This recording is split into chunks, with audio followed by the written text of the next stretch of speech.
से आपका हमारे में दोस्तों, यहाँ पर हम जूनियर असिस्टेंट एग्जाम के लिए जो करंट अफेयर का प्रैक्टिस कर रहे थे उसी की सीरीज में ये अगला वीडियो है। तो यहाँ पर हम जनवरी और कुछ दिसंबर के ऐसे प्रश्न करने वाले हैं जो आपके एग्जाम में आने की पूरी संभावना है। उसके साथ साथ फरवरी, मार्च, अप्रैल, मई, जून तक हमने सारा करा दिया है, तो आपको वीडियो मिल जाएगी इसी चैनल पर। तो चलिए शुरू कर लेते हैं। प्रश्नों का लेवल काफ़ी अच्छा रहेगा क्योंकि प्रश्नों का जो लेवल है वो सरकार से रिलेटेड है और कुछ करंट ऐसे टॉपिक जो आपके एग्जाम में आएंगे जरूर। देखिए, पहला क्वेश्चन कहता है कि रिजर्व बैंक ऑफ इंडिया ने हाल ही में वित्तीय स्थिरता रिपोर्ट जारी की। इसके अनुसार वित्त वर्ष 2025 के लिए भारत की जीडीपी वृद्धि दर का अनुमान कितना लगाया गया है। ठीक है, रिजर्व बैंक इंडिया ने आरबीआई के द्वारा जारी करी गई रिपोर्ट है, तो इसका करेक्ट आंसर हो जाएगा यहाँ पर 6.6%। याद रखेंगे, ये इंपॉर्टेंट क्वेश्चन बन सकता है। 6.6% यहाँ पर जीडीपी रेट का इंक्रीज यहाँ पर दिखाया है कि आगे आने वाले समय में होगा। ठीक है, अगला प्रश्न देखिएगा। इसमें कहा गया है कि हाल ही में केंद्रीय प्रत्यक्ष बोर्ड यानी कि सीबीडीटी ने विवाद से विश्वास योजना 2.0 की समय सीमा को 31 दिसंबर 2024 से बढ़ाकर कितनी कर दी है। ठीक है, विवाद से विश्वास योजना 2.0 की इसकी जो सीमा बढ़ाई गई दोस्तों, वो बढ़ाई गई है 31 जनवरी 2025 तक। ठीक है, ये जनवरी का क्वेश्चन है। ठीक है, अगला प्रश्न है कि भारतीय सेना ने पेंगोंग झील के किनारे छत्रपति शिवाजी की प्रतिमा का अनावरण किया। पेंगोंग झील भारत के किस राज्य में स्थित है? इंपॉर्टेंट क्वेश्चन है ये। ठीक है, तो पेंगोंग झील जो है वो किस राज्य में स्थित है? तो ये आपकी लद्दाख इसका करेक्ट आंसर हो जाएगा। और यहाँ पर अगर पूछ लेता है कि छत्रपति शिवाजी की प्रतिमा का अनावरण कहाँ पर किया गया, तो वो भी पेंगोंग झील लद्दाख होगा। अगला प्रश्न देखिएगा। इसमें कहते हैं कि इनमें से किस खिलाड़ी को 2024 के लिए मेजर ध्यानचंद खेल रत्न पुरस्कार से सम्मानित नहीं किया गया है? यहाँ पे देखिए, मेजर ध्यानचंद खेल रत्न पुरस्कार से सम्मानित किए गए 3 लोग हैं, उसमें से एक नहीं है, वो आपको बताना है। देखिए, यहाँ पे नवदीप सिंह को इस बार नहीं दिया गया है। बाकी जो आप देख रहे हैं कि यहाँ पर हरमनदीप, डी गुकेश और राहुल गांग को इनको दिया गया है मेजर ध्यानचंद खेल रत्न पुरस्कार। अगला प्रश्न है, मनीष सिंघल ने हाल ही में एसोचैम के महासचिव का पद संभाला है। ठीक है, तो एसोचैम की स्थापना किस वर्ष करी गई थी? तो मनीष सिंघल को बनाया गया है महासचिव इसका, तो इसका करेक्ट आंसर होगा ऑप्शन नंबर बी, यानी कि 1920 में एसोचैम की स्थापना हुई थी। अगला प्रश्न है, केंद्रीय मंत्रिमंडल ने प्रधानमंत्री फसल बीमा योजना और पुनर्गठित मौसम आधारित फसल बीमा योजना को किस वित्त वर्ष तक जारी रखने की मंजूरी दी है? ठीक है, तो देखिए, 2 योजनाएं बहुत इंपॉर्टेंट है, प्रधानमंत्री फसल बीमा योजना और मौसम आधारित फसल बीमा योजना। तो इसको यहाँ पर जारी रखा जाएगा कब तक? 2025-26 तक। ठीक है, 2025 और 26 तक जारी रखा जाएगा। अगला प्रश्न है, वस्त्र मंत्रालय की रिपोर्ट के अनुसार 2023 में भारत विश्व में वस्त्र और परिधान के निर्यात के मामले में कौन से स्थान पर है? ठीक है, ये 2025 में इसकी रिपोर्ट जारी हुई, तो यहाँ पर आपको देखने मिलता है, तो ये होगा आपका सी, यानी कि 6वें स्थान पर है। ठीक, पूरे विश्व में वस्त्र और परिधान के निर्यात के मामले में। ठीक है, निर्यात का मतलब है भेजना अपनी वस्तु को बाहर।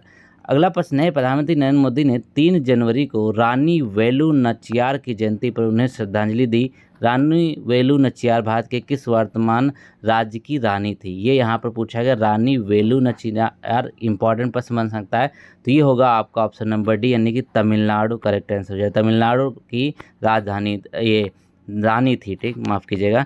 अगला प्रश्न देखिए, ग्रीन जीडीपी के लिए पारिस्थितिक तंत्र का मूल्यांकन करने वाला देश का पहला राज्य बन गया है कौन सा? स्टार लगा के याद करना है, अच्छा प्रश्न है।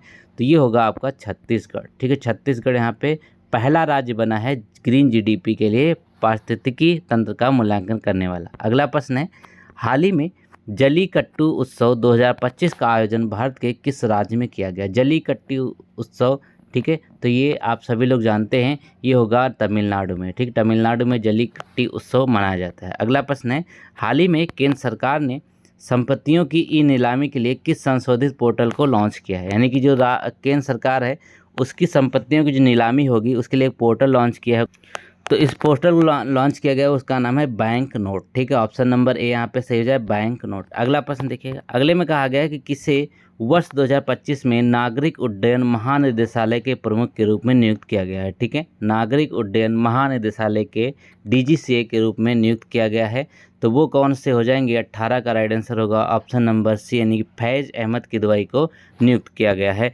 उसके प्रमुख के रूप में। अगला प्रश्न है, गुरु गोविंद सिंह की जयंती 2025 में कब मनाई जा रही है? ठीक है, गुरु गोविंद सिंह की जयंती 2025 में किस दिन मनाई गई? तो देखिए, इसका करेक्ट आंसर होगा 6 जनवरी को सेलिब्रेट करी जाती है गुरु गोविंद सिंह जयंती। अगला प्रश्न है, हाल ही में किस राज्य सरकार ने रायतू भरोसा योजना का विस्तार करने हेतु किसानों को 7500 रुपये प्रति एकड़ प्रदान करने की घोषणा करी है। ठीक है, रायतू भरोसा योजना के तहत 7500 रुपये मिलेंगे। तो ये योजना होगी यहाँ पर दोस्तों तेलंगाना में शुरू हुई थी। कहाँ पे? तेलंगाना में शुरू हुई है। चलिए अगला प्रश्न देखेंगे। इसमें कहा गया कि भारत के किस राज्य की टोडा जनजाति में मोदवेत उत्सव नववर्ष के रूप में मनाया जाता है। ठीक है, टोडा जनजाति है, वहाँ पर मोदवेत नाम से नव वर्ष के रूप में इसको सेलिब्रेट किया जाता है। तो वो होगा यहाँ पे तमिलनाडु में। तमिलनाडु की टोडा जनजाति इसको मनाती है। अगला प्रश्न है, किस राज्य सरकार ने शहीद माधव सिंह हाथ खर्चा योजना का उद्घाटन किया है। ठीक है, शहीद माधव सिंह हाथ खर्चा का उद्घाटन यहाँ पर किया है। तो क्या होगा इसका राइट आंसर 22 का? वो होगा ऑप्शन नंबर डी, उड़ीसा ने। ठीक है, उड़ीसा। अगला प्रश्न है, केंद्रीय इस्पात मंत्री एच.डी. कुमार स्वामी ने यहाँ पे देखिए पीएलआई स्कीम 1.1 का शुभारंभ किया। इस योजना को किस अवधि के लिए लागू किया जाएगा। ठीक है, पीएलआई स्कीम है, इसको लागू किया जाएगा कब तक? तो 23 का करेक्ट आंसर है, वो हो जाएगा 2025-26 से 2029-30 तक। ठीक है, 5 साल के लिए। अगला प्रश्न है, हाल ही में किस राज्य सरकार ने सिंधु घाटी सभ्यता की लिपि को पढ़ने वाले को $1 मिलियन का पुरस्कार यहाँ पर दिया है। ठीक है, सिंधु घाटी सभ्यता जो पढ़ लेगा, अभी तक जो नहीं पढ़ी जा चुकी है, तो उसको $1 मिलियन का पुरस्कार दिया जाएगा। तो 24 का करेक्ट आंसर होगा, वो होगा तमिलनाडु राज्य सरकार ने ये घोषणा करी है। अगला प्रश्न है, न्यूनतम समर्थन मूल्य कौन जारी करता है। ठीक है, जो एमएसपी होता है, न्यूनतम समर्थन मूल्य, इसको जारी करने वाला है कृषि लागत एवं मूल्य आयोग। ठीक है, कृषि लागत एवं मूल्य आयोग इसको जारी करता है। अगला प्रश्न है, सुप्रीम कोर्ट कॉलेजियन ने पटना एससी के मुख्य न्यायाधीश के विनोद चंद्रन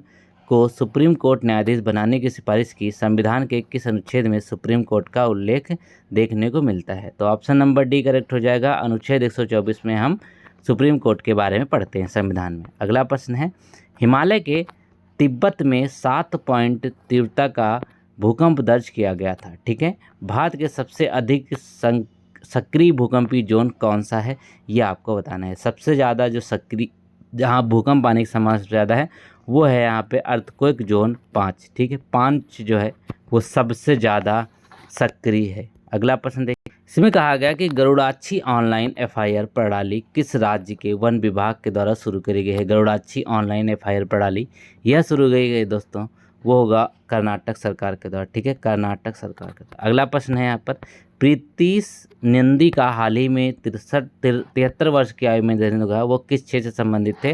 तो ये संबंधित होंगे, फिल्म मेकर थे। ठीक है, प्रीतीश नंदी फिल्म मेकर। अगला प्रश्न है, फ्लेमिंगो महोत्सव भारत के किस राज्य में आयोजित किया जाता है। अच्छा प्रश्न है, तो यहाँ पर इसका करेक्ट आंसर हो जाएगा, तो इसका ए यानी कि आंध्र प्रदेश में फ्लेमिंगो महोत्सव सेलिब्रेट किया जाता है। ठीक है, आंध्र प्रदेश में फ्लेमिंगो महोत्सव। अगला प्रश्न है, दिसंबर 2024 में किस राज्य के पूर्व मुख्यमंत्री एस.एम. कृष्णा का निधन हो गया। ठीक है, तो ये कहाँ पर होगा निधन इनका, वो होगा कर्नाटक के थे ये पूर्व मुख्यमंत्री। अगला प्रश्न है, मैरियम वेबस्टर डिक्शनरी द्वारा वर्ष 2024 के शब्द के रूप में चुना गया है। ठीक है, मैरियम वेबस्टर डिक्शनरी है, इसमें 2024 का जो शब्द चुना गया है वो कौन सा है, तो वो होगा यहाँ पे पोलराइजेशन। ठीक है, 2024 का पोलराइजेशन।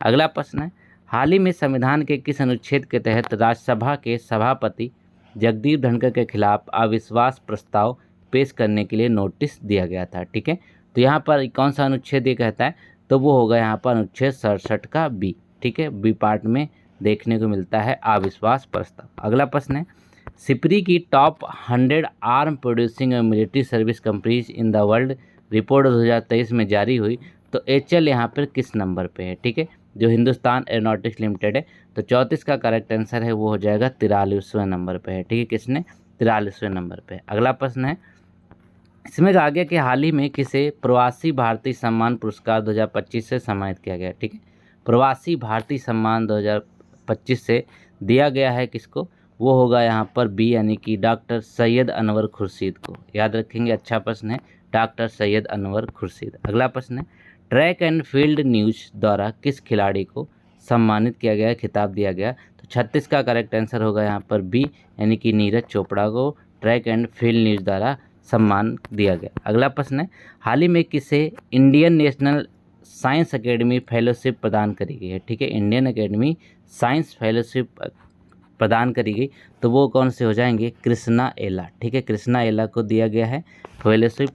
अगला प्रश्न है, हाल ही में चर्चा में रही ईरा जाधव का संबंध किससे है। ठीक है, ईरा जाधव जो है इनका संबंध किससे है, तो दोस्तों ये हैं क्रिकेट से। ईरा जाधव किससे संबंधित है, क्रिकेट से। अगला प्रश्न देखेंगे, इसमें कहा गया कि 13 जनवरी को प्रधानमंत्री ने जम्मू एंड कश्मीर राज्य में जेड मोड सुरंग का उद्घाटन किया। इस सुरंग की लंबाई कितनी है। ठीक है, जेड मोड सुरंग जो है वो उद्घाटन करी गई है, तो यहाँ पर इसकी जो लंबाई है वो टोटल 6.5 किलोमीटर। ठीक है, 6.5 किलोमीटर। इंडिया एनर्जी वीक 2025 का उद्घाटन हुआ है, वो कहाँ पर किया जाएगा इसका आयोजन, तो 40 का करेक्ट आंसर है नई दिल्ली में। ठीक है, नई दिल्ली में इंडिया एनर्जी वीक 2025 का आयोजन होगा। अगला प्रश्न देखिए, नवीन और नवीकरणीय ऊर्जा मंत्रालय के द्वारा जारी रिपोर्ट के अनुसार भारत का नवीकरणीय ऊर्जा क्षमता 2023 से 2024 तक कितने परसेंटेज का बढ़ोतरी हुई है, तो 41 में क्या होगा, वो होगा ऑप्शन नंबर बी, यानी कि 15.84% की टोटल बढ़ोतरी इसमें देखी गई। अगला प्रश्न है, भारत स्वच्छ प्रौद्योगिकी विनिर्माण प्लेटफॉर्म का शुभारंभ किसने किया है। ठीक है, भारत स्वच्छ प्रौद्योगिकी विनिर्माण प्लेटफॉर्म शुभारंभ करा गया है, ये होगा आपका ए, यानी कि पीयूष गोयल के द्वारा। ठीक है, अगला प्रश्न है, प्रशांत कुमार सिंह किस राज्य के मुख्य सचिव चुने गए हैं। ठीक है, तो ये क्या होगा 43 का, वो होगा यहाँ पर ऑप्शन नंबर सी, यानी कि मणिपुर के चुने गए हैं। ठीक है, प्रशांत कुमार। अगला प्रश्न है, हाल ही में athletic federation of India AFI की एथलेटिक कमीशन की चेयरपर्सन किसे नियुक्त किया गया है। ठीक है, तो यहाँ पर क्या होगा 44 का करेक्ट आंसर, वो होगा अंजू बॉबी जॉर्ज को AFI यानी कि एथलेटिक फेडरेशन ऑफ इंडिया की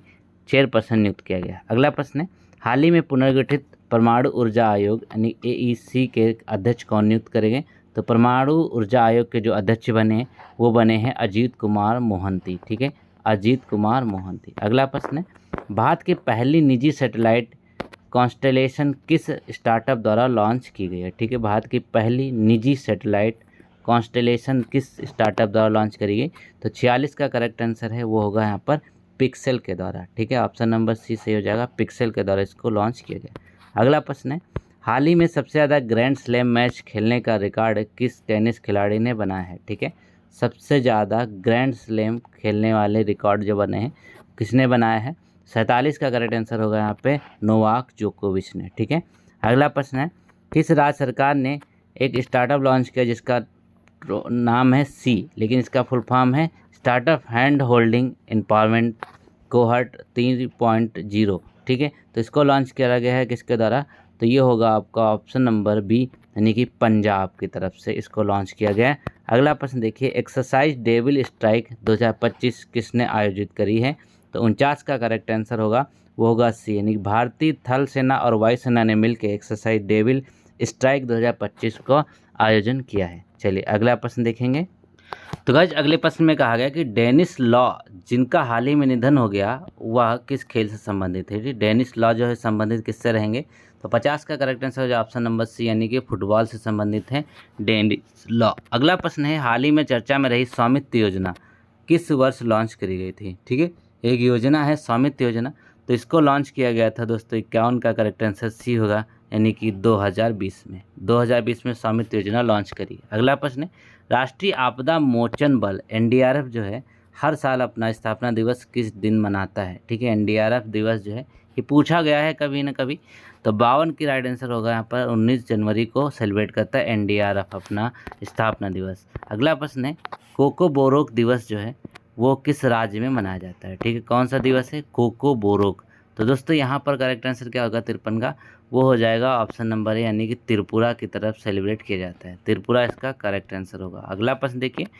21 जनवरी 1972 को किन 3 राज्यों को पूर्ण राज्य का दर्जा दिया गया था। ठीक है, 21 जनवरी 1972 की बात कर रहे हैं, तो यहाँ पर टोटल 3 राज्य कौन से होंगे, वो होंगे यहाँ पर देखिए त्रिपुरा, मणिपुर और मेघालय। कौन से, त्रिपुरा, मणिपुर और मेघालय। अगला प्रश्न है, हाल ही में कौन सा देश ब्रिक्स समूह का पार्टनर स्टेट बना है, तो ब्रिक्स समूह का जो पार्टनर स्टेट बना है वो कौन सा है, 55 में देखिए, तो ये होगा आपका नाइजीरिया, ब्रिक्स समूह का पार्टनर स्टेट। अगला प्रश्न है, हाल ही में भारतीय नवीकरणीय ऊर्जा विकास एजेंसी ने नेपाल में किस जल विद्युत परियोजना के विकास के लिए संयुक्त समझौते पर हस्ताक्षर किए हैं? तो IRDA की बात कर रहा है। तो यहाँ पर देखिए क्या होगा, एक समझौता है नेपाल की परियोजना, उस पर कहाँ पे काम हो रहा। तो 56 का करेक्ट आंसर होगा, वो होगा ऑप्शन नंबर बी, यानी कि कर्णाली जल विद्युत परियोजना। ठीक है, ऑप्शन नंबर बी करेक्ट है। अगला प्रश्न है, हाल ही में चीन ने किस नाम की दुनिया की सबसे लंबी एक्सप्रेसवे टनल का निर्माण किया है? ठीक है, सबसे लंबी है दुनिया की एक्सप्रेसवे सुरंग। ठीक है, तो इसका नाम क्या है? तो वो हो गया यहाँ पे तियान सान सेंगली सुरंग। ठीक है, क्या नाम है? तियान सान सेंगली सुरंग। अगला प्रश्न है, हाल ही में स्कैम जेट इंजन का परीक्षण किया गया, यह किसके द्वारा किया गया? तो ये होगा दोस्तों 58 का बी, DRDL के द्वारा इसका किया गया। ठीक है, DRDL के द्वारा इसका किया गया। अगला प्रश्न है, भारत की पहली स्वदेशी सर्जिकल टेली रोबोटिक प्रणाली का क्या नाम है? अच्छा प्रश्न है। तो पहली स्वदेशी सर्जिकल टेली रोबोटिक प्रणाली का नाम क्या है? तो 59 का करेक्ट आंसर क्या होगा? वो होगा यहाँ पर आपका बी वाला। ठीक है, SSI मंत्र। अगला प्रश्न देखिएगा, इसमें कहते हैं कि पहली ओलंपिक रिसर्च कॉन्फ्रेंस जो है उसका आयोजन किस राज्य में होने जा रहा है? पहली ओलंपिक रिसर्च कॉन्फ्रेंस, तो 60 में होगा आपका ऑप्शन नंबर बी, यानी कि गुजरात में होगा ओलंपिक रिसर्च कॉन्फ्रेंस। अगला प्रश्न देखिए, अगले प्रश्न में कहा गया कि हाल ही में धनंजय शुक्ला को किस संगठन का अध्यक्ष नियुक्त किया गया? ठीक है, धनंजय शुक्ला जो हैं इनको किस संगठन का अध्यक्ष नियुक्त किया गया? तो 61 का करेक्ट आंसर होगा ऑप्शन नंबर बी, यानी कि भारतीय कंपनी सचिव संस्थान, इसका इनको अध्यक्ष नियुक्त किया गया है। अगला प्रश्न है, फिडे जो है शतरंज विश्व कप 2025 का मेजबानी कौन करने वाला है? ठीक है, फिडे शतरंज वर्ल्ड कप जो है वो कहाँ पर आयोजित होगा? तो ये होगा दोस्तों आपका ऑप्शन नंबर सी, भारत में हो रहा है। ठीक है, भारत में। अगला प्रश्न है, 2025 में स्टॉक आउटस्टैंडिंग सर्विस अवार्ड से किसे सम्मानित किया गया? ठीक है, स्टॉक आउटस्टैंडिंग सर्विस अवार्ड से सम्मानित करने वाले व्यक्ति बने हैं, वो हैं यहाँ पर ऑप्शन नंबर 63 का बी होगा, यानी कि मृत्युंजय महापात्रा। ठीक है, मृत्युंजय महापात्रा। अगला प्रश्न है, भारत के पहले मानवीय जलमग्न मिशन का नाम क्या है? ठीक है, मानवीय जलमग्न मिशन, ये इंपॉर्टेंट है, याद रखेंगे। तो 64 का करेक्ट आंसर होगा, वो होगा आपका ऑप्शन नंबर बी, समुद्रयान नाम से रखा गया है इसका नाम। ठीक है, अगला प्रश्न है, एनिमी प्रॉपर्टी एक्ट। ठीक है, एनिमी प्रॉपर्टी एक्ट जो है ये भारत में पहली बार कब लाया गया था? एनिमी प्रॉपर्टी एक्ट, तो 65 का करेक्ट आंसर होगा, वो होगा ऑप्शन नंबर बी, यानी कि 1968 में लाया गया। ठीक है, 1968 इसका करेक्ट आंसर। अगला प्रश्न है, किस भारतीय नौसेना के जहाज ने हाल ही में मॉरिशस में 25,000 वर्ग समुद्री मील क्षेत्र में हाइड्रोग्राफिक सर्वेक्षण किया है? ठीक है, तो 66 का करेक्ट आंसर जगह बी, यानी कि INS सर्वेक्षक इसका करेक्ट आंसर है। अगला प्रश्न है, 2025 में कुल कितने व्यक्तियों को पद्म विभूषण पुरस्कार से सम्मानित किया जाएगा? ठीक है, टोटल कितने पद्म विभूषण पुरस्कार दिए गए 2025 में? तो 67 का करेक्ट आंसर है आपका, वो होगा ऑप्शन नंबर डी, यानी कि टोटल 7 लोगों को पद्म विभूषण पुरस्कार से सम्मानित किया गया। अगला प्रश्न है, हाल ही में किस पद्मश्री पुरस्कार प्राप्त प्रख्यात हृदय सर्जन का निधन हो गया? ठीक है, एक हृदय सर्जन का निधन हो गया, तो ये कौन थे? ये थे डॉक्टर KM चेरियन। अगला प्रश्न देखेंगे, इसमें कहा गया हाल ही में इसरो के तहत आने वाले लिक्विड प्रोपल्सन सिस्टम यानी कि LPSC का निदेशक किसे नियुक्त किया गया है? ठीक है, तो 69 का करेक्ट आंसर है, वो होगा ऑप्शन नंबर सी, यानी कि M मोहन के द्वारा। ठीक है, M मोहन के द्वारा। अगला प्रश्न है, गुलियन बैरे सिंड्रोम यानी कि GBS है ना, शरीर के किस हिस्से को प्रभावित करता है? ठीक है, गुलियन बैरे सिंड्रोम किस हिस्से को प्रभावित करता है? तो 70 का करेक्ट होगा, परिधि तंत्रिका तंत्र। ऑप्शन नंबर बी सही होगा, परिधि तंत्रिका तंत्र। अगला प्रश्न है, हाल ही में चर्चा में रही डीप सीक AI कंपनी की स्थापना किसने करी है? ठीक है, डीप सीक AI कंपनी की स्थापना करी है, किसके द्वारा हुई है? तो 71 का करेक्ट आंसर होगा ऑप्शन नंबर सी, यानी कि लियांग वेनफेंग के द्वारा इसका स्थापना किया गया है। अगला प्रश्न देखिए, तो इसमें कहा गया कि हाल ही में टाइम हायर एजुकेशन, ठीक है, world university ranking by subject 2025 में कंप्यूटर साइंस श्रेणी में किस भारतीय संस्थान ने 99 रैंक प्राप्त करी? तो 72 का करेक्ट आंसर होगा यहाँ पर ISC बेंगलुरु ने। अगला प्रश्न है, हाल ही में आई स्पॉट पोर्टल किसके द्वारा लॉन्च किया गया? ठीक है, एक आई स्पॉट पोर्टल है, ये किसके द्वारा लॉन्च किया गया है? तो 75 का करेक्ट आंसर क्या होगा? 73 का, वो होगा यहाँ पे ऑप्शन नंबर सी, यानी कि भारतीय प्रतिभूति और विनिमय बोर्ड। ठीक है, अगला प्रश्न है, हाल ही में MSME टीम इनिशिएटिव किस मंत्रालय द्वारा लॉन्च किया गया? ठीक है, MSME टीम इनिशिएटिव लॉन्च किया गया किसके द्वारा?